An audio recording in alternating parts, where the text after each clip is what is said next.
Hello friends, welcome to car की classes. आज date है 12 मार्च 2021। इंडियन एक्सप्रेस की इंपॉर्टेंट न्यूज़ देख लेते हैं जो अभी हम इस वीडियो में डिस्कस करने वाले हैं। फर्स्ट न्यूज़ ये है कि जो 2003 का सीज़ फायर एग्रीमेंट हुआ था इंडिया और पाकिस्तान के बीच में, उसको स्ट्रिक्टली ऑब्जर्वेंस में लाने की बात हो चुकी थी हमारे जो मिलिट्री रिप्रेजेंटेटिव्स है दोनों तरफ से, ठीक है, पाकिस्तान और इंडिया की तरफ से। बट पाकिस्तान ने सिग्नल दिया है कि अगर और ज़्यादा वाइडर वे में एंगेज करना चाहे इंडिया, या अगर फ्यूचर देख रहे हैं अगर दोनों कंट्रीज़, तो पाकिस्तान ने एक सिग्नल किया है कि जम्मू एंड कश्मीर को जल्दी से जल्दी स्टेटहुड प्रोवाइड करे, ये डिमांड कर, और बोल रहे हैं कि जम्मू कश्मीर जो है वो एक डिस्प्यूटेड टेरिटरी है और उसको डिस्प्यूटेड ही कंसिडर किया जाएगा, राइट। तो इस आर्टिकल को देखेंगे हम। दूसरा ये वाला आर्टिकल है कि महाकुंभ शुरू हो गया है हरिद्वार में। वहाँ पर जो शाही स्नान जो होता है, ठीक है, उस रॉयल बाथ जिसको बोलते हैं, उसमें कोविड-19 के चलते एक नॉर्म निकाला गया कि एक स्नान में 3 डिप से ज़्यादा कोई ना लगाए। सोशल डिस्टेंसिंग तो मेंटेन होना, देखो यहाँ पे सीधा सा दिख रहा है कितना क्या मेंटेन हो भाई, बाकी मास्क को लगाए रखना, वो सारी चीज़ें, और इन सब की गैदरिंग को टेस्ट करना भी अपने आप में पॉसिबल नहीं था क्योंकि लाखों की तादाद में आते हैं। अब की बार हरिद्वार में ये हो रहा है, ठीक है, महाकुंभ, और वहाँ पर जो सबसे इम्पोर्टेंट प्लेस जो है ना हरिद्वार में, वो है हर की पौड़ी, ठीक है ना, वो सबसे इम्पोर्टेंट प्लेस मानी जाती है गंगा किनारे पे। ओके, तो वहाँ पर ये गैदरिंग सारी हो रही है।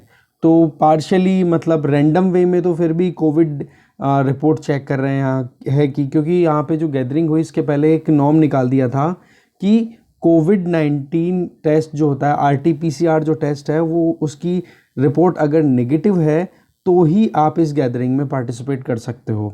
बट वही चीज़ है कि एक साथ इतने लोगों की उस रिपोर्ट को चेक करना बहुत मुश्किल है प्रैक्टिकली अगर सोचे तो।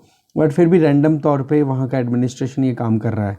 तो कुंभ के बारे में आप थोड़ा पढ़ लेना, क्योंकि वर्ल्ड की सबसे बड़ी गैदरिंग होती है ये रिलीजन के नाम पे या फिर पिलग्रिमेजेस के पॉइंट ऑफ व्यू से अगर देखें तो।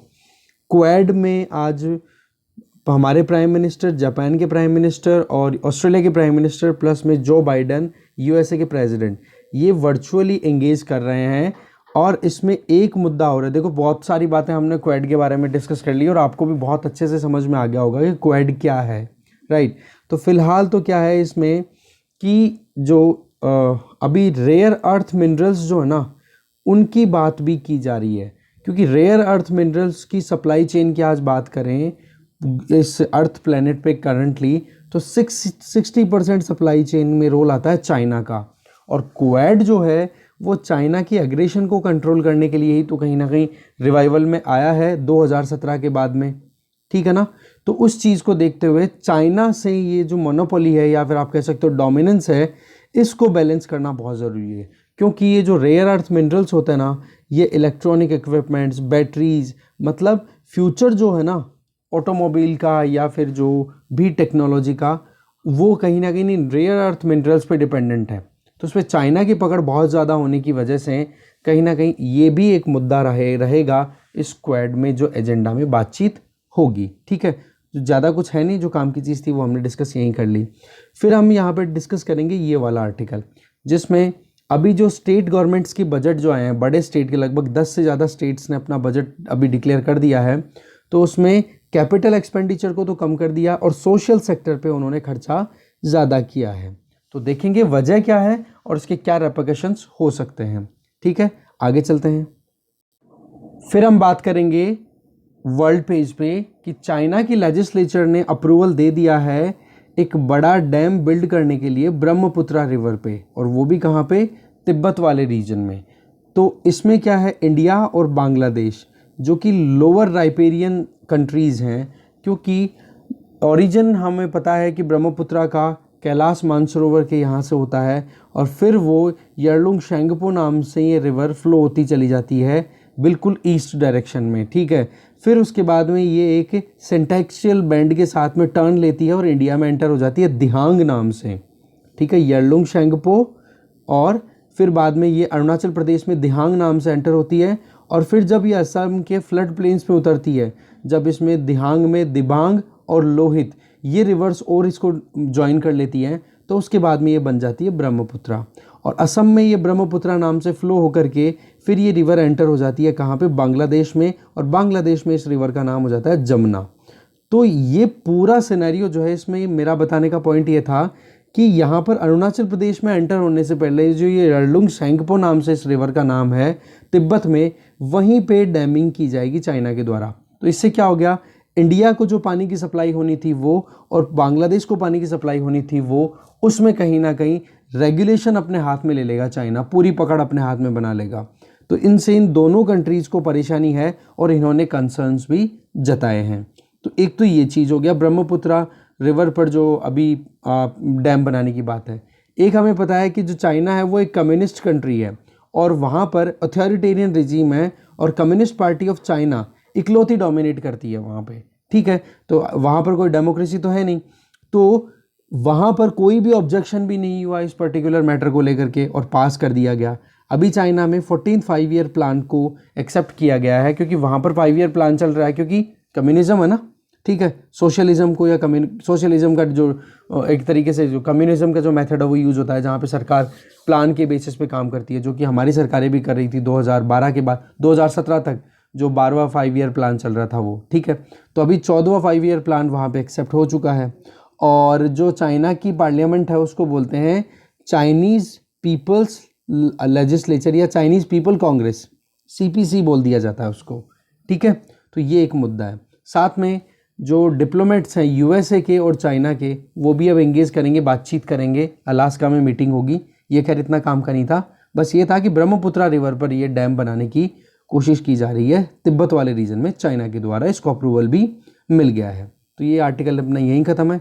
इसके अलावा वर्ल्ड पेज पे ही दूसरी न्यूज़ है कि जो बाइडन एडमिनिस्ट्रेशन या जो बाइडन की प्रेसिडेंशियल जो टेन्योर है उसके स्टार्टिंग में ही एक बहुत बड़ी सफलता उनके हाथ लगी है कि US में जो कांग्रेस है, वहाँ की पार्लियामेंट, वहाँ पर जो बाइडन ने अपनी तरफ से एक प्रपोजल रखवाया था कि $1.9 ट्रिलियन का इकोनॉमी में इन्फ्यूज़ किया जाएगा, जिससे क्या होगा, इकोनॉमी को एक बूस्ट मिलेगा, राइट। तो उस चीज़ को अभी अप्रूवल मिल गया है, तो ये बहुत बड़ी सफलता है। अब इसमें क्या होगा, देखो इंडिया के लिए थोड़ा सा हम सोचें, डॉलर का सर्कुलेशन अगर मार्केट में बढ़ता है तो डॉलर की वैल्यू डाउन होगी, और डॉलर की वैल्यू डाउन होगी तो इंडिया कुछ भी इंपोर्ट जब करेगा ना तो इंडिया को सस्ता पड़ेगा, क्योंकि सबसे इंपॉर्टेंट जो अभी क्राइसिस है वो है क्रूड ऑयल प्राइसेस का राइज होना। और क्रूड ऑयल हमारी जो डिमांड है उसका हम 85% तो हम इंपोर्ट पे ही डिपेंडेंट है, तो ये हमें कहीं ना कहीं फ़ायदा दे सकता है, ठीक है। आगे चलते हैं, फिर हम आ गए एक्सप्लेन पेज पे। यहाँ पर हम देखेंगे कि इंडियन ओशन में जितने भी बायोटाज रहते हैं, दैट मीन्स जो भी बायोलॉजिकल लाइफ वहाँ पर है इंडियन ओशन में, जिसमें बे ऑफ बंगाल भी आ गई, अरेबियन सी भी आ गया और इंडियन ओशन। ये देखो आप मैप में यहाँ पे प्रॉपर देख सकते हो, इसको मैं थोड़ा क्लीन कर देता हूँ, यहाँ पर आप देख सकते हो, ठीक है। इस वाले पूरे रीजन को स्कैन करना या उस पूरे रीजन में जो भी बायोलॉजिकल लाइफ अवेलेबल है उसके जीनोम मतलब जीन्स की पूरी सीक्वेंसिंग, और साथ में यहाँ पर जो भी मिनरल्स अवेलेबल हैं उन मिनरल्स का इन जीनोम के साथ में इंटरेक्शन, इस चीज़ को गैदर करने के लिए नेशनल इंस्टीट्यूट ऑफ ओशियनोग्राफी की तरफ से 30 जनों का एक क्रू निकल रहा है और उसका काम क्या होगा, इन सारी चीज़ों को स्टडी करना। और ये पूरा प्रोसेस रहेगा लगभग 3 साल तक ये काम होगा, जिसमें वो 10,000 नॉटिकल माइल की डिस्टेंस को ट्रैवल करेंगे इंडियन ओशन में और डेटा गैदर करेंगे, ठीक है। तो एक बार इसको भी थोड़ा बहुत देख लेंगे, बाकी मेन जो चीज़ थी वो हमने यहीं पे डिस्कस कर ली है। आगे चलते हैं, इकोनॉमी पेज पे कल हमने एक न्यूज़ भी देखी थी, उसी को यहाँ पर थोड़ा और समझाया हुआ है कि टेलीकॉम डिपार्टमेंट ने एक नई पॉलिसी स्टार्ट की है, जिसमें कोई भी टेलीकॉम इंडस्ट्री बेस्ड कंपनी है वो अगर नए इक्विपमेंट अगर परचेज़ करे तो उनको एक लिस्ट को चेक करना पड़ेगा, और उस लिस्ट में 2 लिस्टें होंगी, एक तो होगी ट्रस्टेड सप्लायर, एक होंगे नॉन ट्रस्टेड सप्लायर।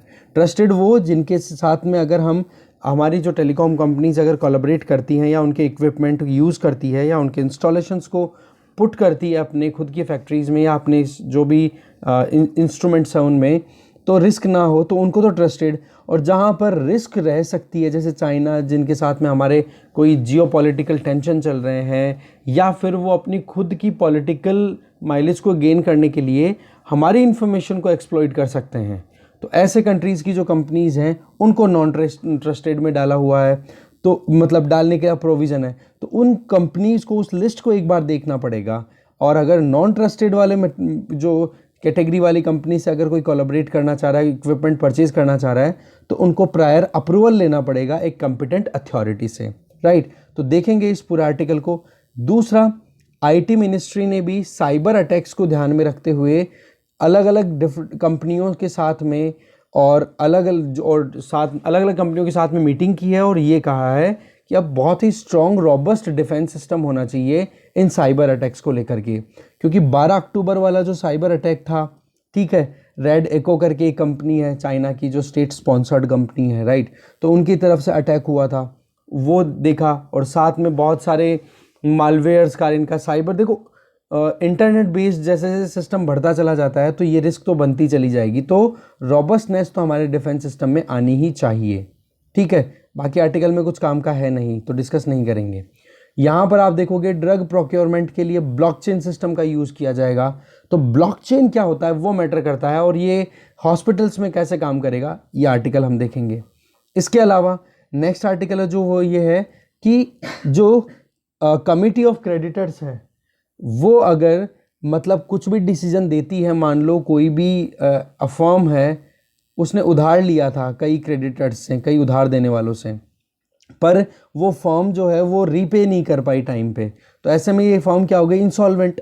अब इंसॉल्वेंट फर्म में क्या होगा कि वहाँ पर मैनेजमेंट में चेंज लाना है या कोई भी इस फर्म की फंक्शनिंग में चेंज लानी हो, तो यहाँ पर जो क्रेडिटर्स है ना उधार देने वाले, उनका से बहुत ज़्यादा हो जाता है, क्योंकि एक तरीके से इनका इन्वेस्टमेंट हो गया है यहाँ पे, इन्होंने इनको उधार दिया था। तो सुप्रीम कोर्ट ने ये कहा कि जो क्रेडिटर्स है और उनकी जब कमेटी इस्टेब्लिश कर दी जाएगी इस इंसॉल्वेंट फर्म को रिजॉल्व करने के लिए, तो वो क्रेडिटर कमेटी जो होगी उस कमेटी का जो भी से होगा उसको कोई भी ट्रिब्यूनल रिव्यू नहीं कर सकता, क्योंकि वहाँ पर क्रेडिटर्स का बहुत बड़ा इन्वॉल्वमेंट है, बहुत पैसा दिया हुआ है। ये बात कही है सुप्रीम कोर्ट ने, और पहले भी ये बात हो चुकी है। बाकी और कुछ भी काम का नहीं है। तो अब देख लेते हैं इंपॉर्टेंट आर्टिकल्स को डिटेल में। फर्स्ट न्यूज़ है बॉल इन दिल्ली कोर्ट। ये पाकिस्तान कह रहा है कि हमने हमारी तरफ से जो शुरुआत करनी थी हमने कर दी, अब दिल्ली की तरफ से हम वेट कर रहे हैं कि वो जल्दी से जल्दी जम्मू कश्मीर को स्टेटहुड रीस्टोर करे, तब जाकर के और वाइड मैनर में एंगेजमेंट को इंश्योर किया जा सकता है, ठीक है। एलओसी के अक्रॉस सीज फायर ऑब्जर्व करने के लिए 2003 में एग्रीमेंट हुआ था, उसी को कहीं ना कहीं रिन्यू किया है अभी दोनों तरफ से जो स्टैब्लिशमेंट है उन्होंने, और उसमें लीडर्स कौन थे जो इन्होंने एंगेजमेंट दिखाई, director general of military operations, ठीक है। तो पाकिस्तान की पोजीशन ये है कि कश्मीर को हमने अभी भी ऐसा ना सोचा जाए कि डिस्प्यूटेड टेरिटरी हम कंसिडर नहीं करते हैं। ये यूनाइटेड नेशन सिक्योरिटी काउंसिल के रेजोल्यूशन पॉइंट ऑफ व्यू से कश्मीर एक डिस्प्यूटेड टेरिटरी है, और पाकिस्तान जो है वो बिल्कुल भी अपनी जो स्टैंड है उसमें विड्रॉ नहीं करने वाला है, ठीक है। अभी क्या था कि एलओसी पे जब सीज फायर वाला एंगेजमेंट शुरू हुआ ना, बातचीत शुरू हुई, तब ये नैरेटिव निकल के आ गया था कि कश्मीर पर अब ज़्यादा मतलब एक तरीके से एक्सेप्टेंस आ गई है पाकिस्तान के अंदर कि अब वो अब कश्मीर मुद्दे को हाईलाइट नहीं करेंगे, या फिर अभी जो चल रहा है उसको कंटिन्यू करना चाह रहे हैं। बट यहाँ पर जो स्टैब्लिशमेंट है पाकिस्तान का, उन्होंने सीधा सा कहा है कि ज़्यादा एंगेजमेंट अगर हमें करनी है इकोनॉमिक मैनर में या पीसफुल कोएग्जिस्टेंस को इंश्योर करना है, तो फर्स्ट प्रायोरिटी हमारी तरफ से है कि स्टेटहुड इंश्योर की जाए जम्मू एंड कश्मीर को जल्दी से जल्दी, तब जाकर के और ज़्यादा वाइडर मैनर में हम एंगेज कर सकते हैं। साथ में पाकिस्तान की तरफ से एक चीज़ और निकल के आई है कि सारा पाकिस्तान, एंटायर पाकिस्तान, जिसमें प्राइम मिनिस्टर भी हो गए, वहाँ के आर्मी चीफ भी हो गए, फॉरेन मिनिस्टर हो गए, special representatives on national security हो गए, वो लोग सब हम बोर्ड पे हैं और एक ही आइडिया के साथ चल रहे हैं कि हम एंगेज करने के लिए तैयार हैं।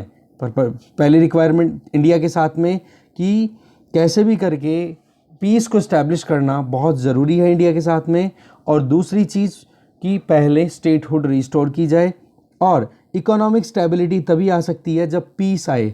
अब आप देखो पाकिस्तान कहाँ मतलब क्या बातें हो रही हैं, थोड़ा सा वही बात है, वो मगरमच्छ के आंसू हैं, दिखाने वाले हैं, क्लियरिटी तो बाद में पता पड़ेगी। बाकी तो फ़िलहाल तो जो मेन बात है वो है फाइनेंशियल एक्शन टास्क फोर्स वाला जो मुद्दा चल रहा है ना, और पाकिस्तान इकोनॉमी जो है बहुत ज़्यादा क्राइसिस का सामना कर रही है, तो इस वजह से वो थोड़ा सा यूँ ये लीनियंसी जो देखने को मिल रही है इसकी वजह यही है, क्योंकि IMF ने और वर्ल्ड बैंक ने सपोर्ट करने के पहले फाइनेंशियल एक्शन टास्क फोर्स का जो भी प्रोविजंस है ना उनको चेक करती है, और वहाँ पर अभी पाकिस्तान ग्रे लिस्ट में है, ठीक है ना। तो चलो ठीक है, पर फिर भी अपनी तरफ से ये सिक्योरिटी को, पीस को कहीं बातचीत में तो लाने लग गए, नहीं क्या पता।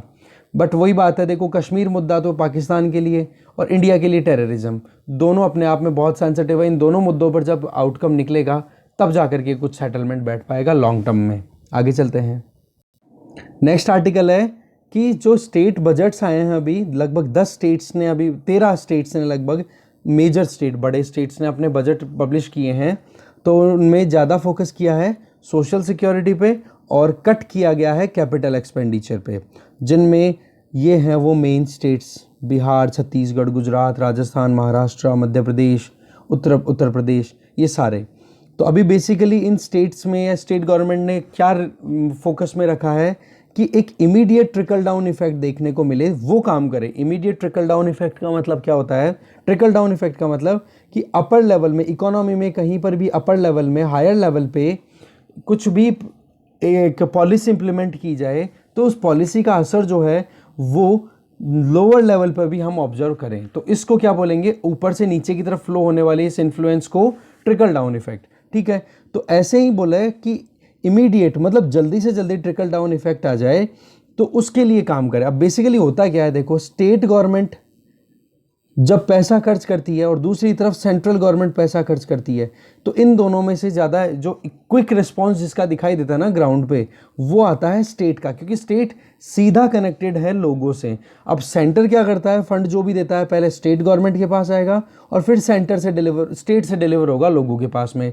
तो सेंट्रल एक्सपेंडिचर का या सेंट्रल जो भी हेल्प प्रोवाइड की जाती है लोगों को, उसका ट्रिकल डाउन इफेक्ट आने में थोड़ा टाइम लगता है, जबकि स्टेट गवर्नमेंट जो भी करती है, स्टेट्स में जो भी एक्सपेंडिचर होता है उसका फ़ायदा मिलता है। देखो स्टेट गवर्नमेंट्स ने अपनी तरफ से लोगों के हाथों में पैसा छोड़ने के लिए स्टैंप ड्यूटी को भी सस्ता किया है, साथ में जो वेलफेयर पेंशन्स हैं उनको भी बढ़ावा दिया है, जिससे कि लोगों के हाथ में पैसा आए और वो डिमांड को रिवाइव कर सके। क्योंकि इकोनॉमी की ग्रोथ जो है ना, उसमें डिमांड और सप्लाई का जो फॉर्मूला है वो बहुत ही इंपॉर्टेंट काम करता है, ठीक है। इसी पे बेस्ड होता है सारा। अभी डिमांड क्या है, कहीं ना कहीं बहुत लो चल रही है, तो इस वजह से बोला डिमांड को थोड़ा सा इंक्रीज करने की ज़रूरत है। अकॉर्डिंगली सप्लाई भी इंक्रीज होगी तो इकोनॉमिक एक्टिविटीज़ अपने आप हाई हो जाएगी। अगर एवरेज ग्रॉस फिस्कल डेफिसिट की बात की जाए ना एक स्टेट के लिए, ठीक है, तो कोविड-19 से पहले ये हुआ करती थी 2.4% तक की फिस्कल डेफिसिट का ग्रोस फिस्कल डेफिसिट अगर निकाली जाए तो, जो कि कोविड-19 के बाद में, लॉकडाउन के बाद में कितनी होगी? 4.6%। कहने का मतलब कि गवर्नमेंट के पास में कैपिटल और रेवेन्यू की जो अर्निंग्स हैं वो तो हो गई हैं कम, राइट, और एक्सपेंडिचर है वो हो गया है ज़्यादा। ये चीज़ तो हमने सेंट्रल गवर्नमेंट के जो बजट आए थे, जो सर्वे था, उसमें भी क्लियर बताया था। इससे क्या होता है, गवर्नमेंट के पास में स्पेस कम बचता है कि वो पैसा खर्च कर सके। इसके अलावा यहाँ पर जो स्टेट्स कुछ भी अब खर्चा भी करने की कोशिश कर रहे हैं तो वो सोशल सेक्टर पे ज़्यादा ध्यान दे रहे हैं, जिनमें हेल्थ, एजुकेशन, जिससे क्या है कि अब हेल्थ और एजुकेशन पे खर्चा बढ़ा दिया। गवर्नमेंट के पास में रेवेन्यू स्पेस या फिर कैपिटल स्पेस इतना ज़्यादा है नहीं, तो क्या किया जाएगा? बोले कैपिटल पे जो एक्सपेंडिचर होना चाहिए था उसको रिड्यूस कर दिया और उसको डाल दिया किसमें? सोशल नेट में। तो यहाँ पर एजुकेशन और हेल्थ, इन पर तो एक्सपेंडिचर बढ़ा दिया है स्टेट गवर्नमेंट्स ने और कैपिटल एक्सपेंडिचर को रिड्यूस कर दिया है। इसके पीछे बहुत सारी वजह हैं, जिनमें 2 वजह हम मेन निकाल के ला सकते हैं। एक तो स्टेट के पास में इकोनॉमिक स्टिमुलस देने के लिए ज़्यादा कुछ है नहीं, तो अपने रेवेन्यू बेस को स्टेट्स ने रिड्यूस कर दिया। जैसे कि प्रॉपर्टी अगर ट्रांसफ़र की जा रही है किसी भी वुमेन के नाम पे, तो उस पर जो स्टैंप ड्यूटी लगती है उसको सस्ता कर देना, या फिर सरकार जो है वो पेंशन वेलफेयर स्कीम जो चला रखी है उनमें पैसा ज़्यादा इन्फ्यूज़ कर रही है। तो एक तरफ तो क्या हो गया, एक्सपेंडिचर इंक्रीज़ हो गया और दूसरी तरफ रेवेन्यू कलेक्शन हो गया डाउन। तो इसके चलते क्या हो गया कि कैपिटल का जो एक सेगमेंट है कैपिटल वाला, जो कि लॉन्ग टर्म के लिए गवर्नमेंट इन्वेस्ट कर सकती है, उस पैसे को निकाल करके अब रेवेन्यू पॉइंट ऑफ व्यू से सोशल सेक्टर में डालना शुरू कर दिया है स्टेट गवर्नमेंट्स ने बजट के अकॉर्डिंग। इनके बजट में देखें जिसमें एजुकेशन और हेल्थ पे मेन ध्यान दिया जाएगा। अब आगे इस आर्टिकल में क्या है, अलग अलग स्टेट्स की अलग अलग खर्चे बताए जा रहे हैं, कितना फिस्कल डेफिसिट है, कितना क्या है, बट ओवरऑल हमने यहाँ पे देख लिया, ये डेटा आपके लिए काम का है कि कोविड-19 की वजह से स्टेट का जो बजट है वो कितना गड़बड़ाया है, वो आप यहाँ पे देख सकते हो। आगे चलते हैं। नेक्स्ट हम आ गए एक्सप्लेन पेज पे। क्रक्स था वो हमने शुरू में देख लिया था, थोड़ा सा एक बार देख लेते हैं, कुछ बचा तो नहीं है। देखो, एक समुद्री यात्रा पर एक पूरा ग्रुप निकला है 30 जनों का, जो कि इंडियन ओशन के जीनोम की सीक्वेंसिंग करेगा। और ये इतना इम्पोर्टेंट है क्यों, वो हमारे लिए जानना ज़रूरी है। 30 मेंबर्स का एक ग्रुप जो कि साइंटिस्ट हैं, रिसर्चर्स हैं उसमें। नेशनल इंस्टीट्यूट ऑफ ओशनोग्राफी जो कि पणजी बेस्ड है गोवा में, गोवा के कैपिटल, उसमें 30 क्रू मेंबर्स होंगे। और एक वेसल पे वो निकले हैं, एक जहाज़ पे जिसका नाम है सिंधु साधना। लगभग 10,000 नॉटिकल माइल की वो डिस्टेंस कवर करेंगे, जिसमें इंडियन ओशन में वो रिसर्च प्रोजेक्ट कंडक्ट करेंगे। और एक इंटरनल वर्किंग ग्रुप भी उनके साथ में है। मेन काम क्या रहेगा कि जो भी इंडियन ओशन में अवेलेबल जो भी बायोटाज हैं उनका सेल्यूलर लेवल को स्टडी करना। दैट मीन्स कि उनकी सेल के अंदर क्या कॉम्पोजिशन है, क्या चेंजेज आ रहे हैं, जिससे क्या हो सकता है लॉन्ग टर्म में इंडियन ओशन में जो बिहेवियर है, जो भी लिविंग एनिमल्स है वहाँ पे, उनका वो स्टडी किया जा सके। ये पहली बार इस तरीके की स्टडी की जा रही है इंडिया की तरफ से, जिसमें लगभग 25 करोड़ रुपए का इन्वेस्टमेंट है।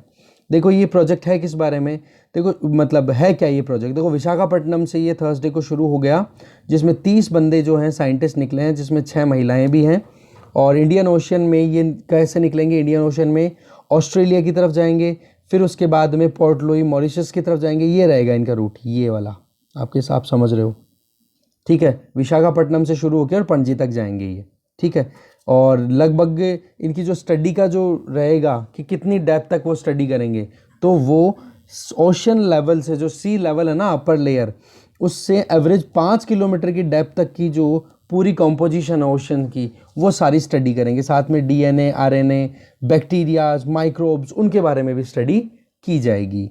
इसके अलावा लर्निंग क्या होगा, सबसे इंपॉर्टेंट तो डीएनए आरएनए के बारे में इन पता पड़ेगा। और साथ में जो माइक्रो न्यूट्रिएंट्स अवेलेबल है, जैसे कि नाइट्रेट, सल्फेट्स, या फिर जो सिलिकेट्स हैं, मिनरल्स हैं, आयरन और जिंक, या फिर कैडमियम, कॉपर, इनके बारे में भी कहीं ना कहीं रिसर्च होगी। तो कहने का मतलब ओशन माइनिंग और साथ में ये जो जेनोम मैपिंग है, दोनों काम एक साथ किए जाएंगे। साथ में एटमॉस्फेयर में जो कार्बन डाइऑक्साइड का सर्कुलेशन है, उसका बहुत इंपॉर्टेंट रोल रहता है ओशन के मतलब पूरे कॉम्पोजिशन में मिक्स का। क्योंकि एक चीज़ आपने एनवायरनमेंट में पढ़ी होगी, अगर एनवायरनमेंट में एटमॉस्फेयर में कार्बन डाइऑक्साइड का क्वांटिटी बढ़ जाती है और वो ओशन वाटर के साथ में जब इंटरेक्ट करती है, तो अपर लेयर में क्या कार्बोनिक एसिड बनना शुरू हो जाता है, जो कि एक वीक एसिड होता है। और उसकी वजह से क्या है, ओशन लाइफ को बहुत ज़्यादा थ्रेट होता है। तो उसको लेकर के भी स्टडी किया जाएगा। तो ओवरऑल क्या है, एक आरएनए डीएनए लाइब्रेरी क्रिएट की जाए, जिससे कि लॉन्ग टर्म में इंडियन ओशन का क्या फ़ायदा उठाया जा सकता है ह्यूमन बीइंग के लिए, उस पर काम किया जाएगा, ठीक है। तो बायोटेक्नोलॉजी पॉइंट ऑफ व्यू से एप्लीकेशंस पर भी ध्यान दिया जाएगा। इसके अलावा और मान लो कि कोई स्कोप निकले, जैसे कुछ जो अभी भी लाइलाज बीमारियां हैं, कैंसर, एड्स, इनके लिए कोई सोल्यूशन निकल जाए, एंटी कैंसर ट्रीटमेंट निकालना, कोई कॉस्मेटिक्स डेवलप करने में या इंडस्ट्रियल एंजाइम्स को डेवलप करने में उसकी हेल्प ली जा सकती है, जो रिसर्च की जाएगी। या फिर जो एड्स के ट्रीटमेंट के लिए जो एंटी रेट्रोवायरल जो आप कहते हो जो ट्रीटमेंट वैक्सीनेशन दिया जाता है, उसको देना, उसके ऊपर रिसर्च करना।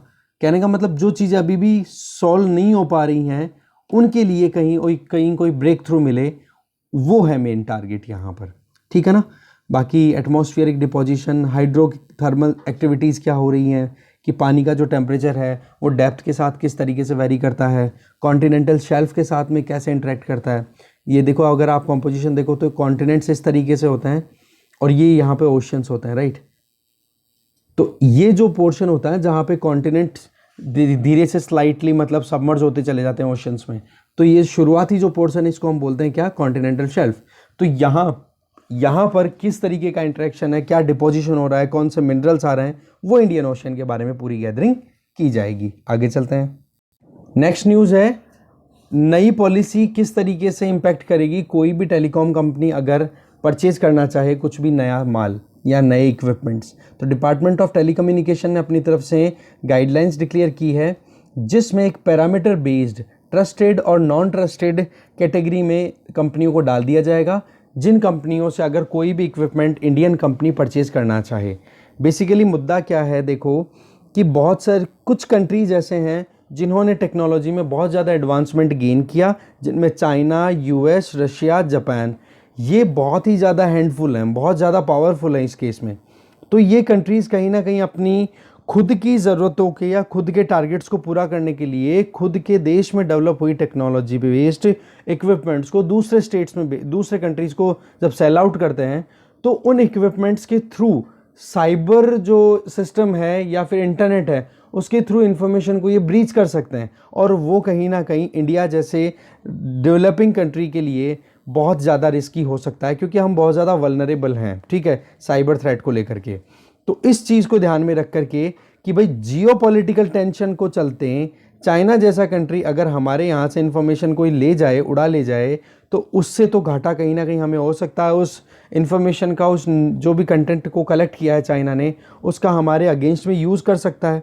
इसलिए प्रोविज़न किया गया है जो जिसमें पिछला दिसंबर अभी जो 2020 का गया है, जिसमें कैबिनेट कमेटी ऑन सिक्योरिटी ने एक नेशनल सिक्योरिटी डायरेक्टिव जो कि टेलीकम्युनिकेशन सेक्टर के लिए काम करेगी, ये एक कमेटी स्टैब्लिश होगी जिसको हेड किया जाएगा डेप्यूटी नेशनल सिक्योरिटी एडवाइज़र और उसके अलावा कुछ और एक्सपर्ट्स भी, ठीक है। तो वो क्या सजेस्ट करेंगे कि भाई किसको हम ट्रस्टेड की कैटेगरी में रखेंगे और किसको नॉन ट्रस्टेड की कैटेगरी में रखेंगे। ये देखो, ये मेंबर्स हैं यहाँ पे, ठीक है। अब मुद्दा क्या आ जाता है कि इससे फ़ायदा किसको है, नुकसान किसको है। तो फ़ायदा तो देखो किसी को होना नहीं है, बाकी ये फिल्ट्रेशन का काम है। और ये हमने कल देख ही लिया था कि चाइनीज़ इक्विपमेंट वेंडर्स हैं जैसे कि हुवेवी या फिर ZTE, ये कहीं ना कहीं थोड़ा सा इन पर असर पड़ेगा, क्योंकि एग्जिस्टिंग जो भी प्लेटफॉर्म्स है ना, वहाँ पर इनके इक्विपमेंट बहुत ज़्यादा यूज़ किए जाते हैं। दूसरा ये कि मान लो कोई टेलीकॉम ऑपरेटर है, वो ये सोचे कि नहीं, मुझे तो मेरे जो इक्विपमेंट रिक्वायरमेंट है वो नॉन ट्रस्टेड लिस्ट वाली कैटेगरी वाली से ही हमें मिल सकते हैं, कोई और दे नहीं सकता है।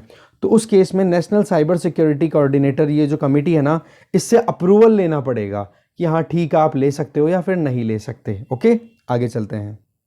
नेक्स्ट आर्टिकल है ड्रग प्रोक्योरमेंट में अब ब्लॉकचेन का यूज़ किया जाएगा गवर्नमेंट हॉस्पिटल्स में 1 साल के अंदर अंदर। देखो, ब्लॉकचेन टेक्नोलॉजी बेस्ड सबसे पहले हाईलाइट हुए थे बिटकॉइंस, ठीक है। तो बिटकॉइन को और ब्लॉकचेन को आप एक मत समझो।